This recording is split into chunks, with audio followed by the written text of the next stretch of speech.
तुम्हाला माहित आहे का महाराजांच्या हातात असणाऱ्या चिलिमीचं रहस्य?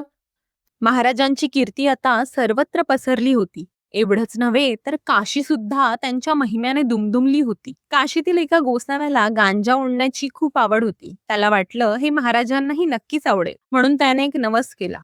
मी महाराजांना गांजा अर्पण करीन. तो लगेच निघाला महाराजांच्या भेटीसाठी. सकाळची वेळ, हातात चिलीम, डोक्यावर पगडी आणि कमरेला लंगोटी. तो गोसावी शेगावात पोहोचला. महाराजांचा शोध घेतला, पण भक्तांची इतकी गर्दी होती की त्याला दर्शनच मिळेना. तो एका कोपऱ्यात शांतपणे बसला, वाट पाहत. खरं तर त्याला सांगता आलं असतं, पण त्याचा नवस कुणाला सांगता येण्यासारखा नव्हता.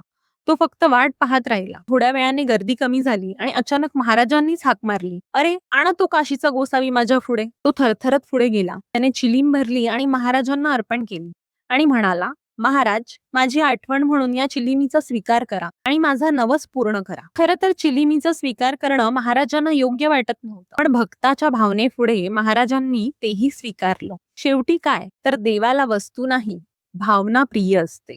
व्हिडिओ आवडला असल्यास एक लाईक करा आणि पेजला फॉलो करायला विसरू नका.